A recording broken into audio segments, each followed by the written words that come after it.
So the other day, I realized I could slam 30 spell power on a skinning knife, and things started getting out of control after that.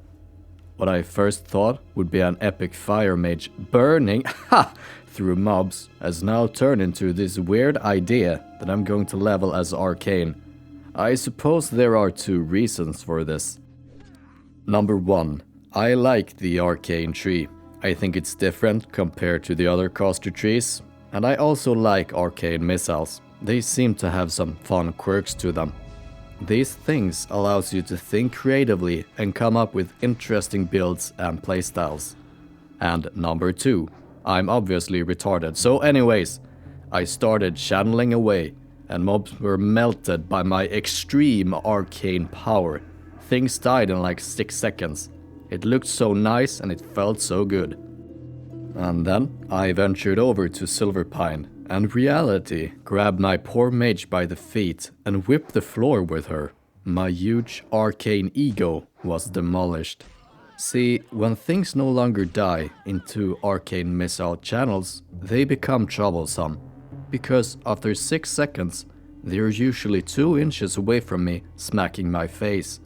And I'm a delicate, fragile, sensitive mage. See, mages are often described as glass cannons, and well, then the Arcane Mage is glass made by ice in hot weather. Very strong at first, but quite fragile, and will inevitably become the weakest one once Fireball and Frostbolt outrang the Arcane missiles. But let's start by looking at when the Arcane Mage is the prime. By the time you have Arcane missiles rank 1, you also have Fireball rank 2 and Frostbolt rank 2. Let's compare those. So, without any talents, Frostbolt does 18.3 DPS, Fireball 19 DPS plus a very minor dot not worth mentioning, and Arcane Missiles does 26 DPS. So that's quite a difference. And actually, the nerd inside me, which existence I will forever deny, decided to do some more in-depth comparisons. Looking at MPS, that's mana per second, we see that Fireball 22.5, Frost 19.4, and Arcane Missiles at 28.3. But now let's do DPS per MPS. Fire 0.84, Frost 0.94, and Missiles 0.91. So this is how much mana per second it costs to sustain a certain damage per second, by the way. As of now, things look pretty neat. Arcane tops the DPS by about 37% more compared to the second highest, and the difference between the missiles and Frost's MPS through DPS is quite small, about 3% actually. But beware, this will only lure you into a false sense of security, thinking you're a number 1 arcane alpha mage, when reality, you're just an arcane absolute shit mage. You see, rank 3 Fireball is given at level 12, and rank 3 Frostbolt at 14. Rank 3 Missiles isn't until level 16. By then, missiles aren't that fantastic anymore. Sure, you can grab both magic resistance decrease and get 10% hit instead of just 6%, but you don't have access to decreased casting time.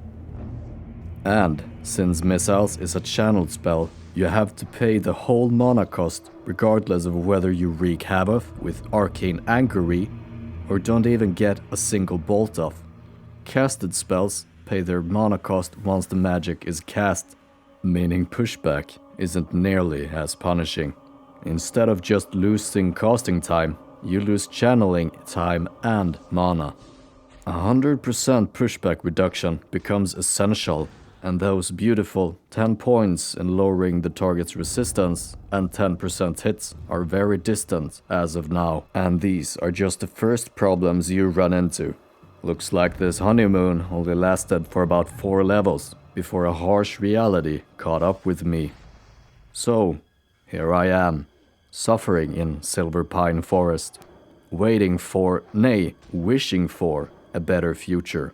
I am a mage on a mission, and I have a dream. an arcane dream. My name is Nicarium Clouds, and this is my mage D-Lock, stark determined to hit level 60, playing nothing but arcane. I will hit 60, and I will make arcane good. Thanks for watching. Like if you enjoyed, and subscribe to make sure you won't miss the next episode where this puny arcane mage takes on the world of Warcraft. Toodle-oo, you nice members in the Circle of Six.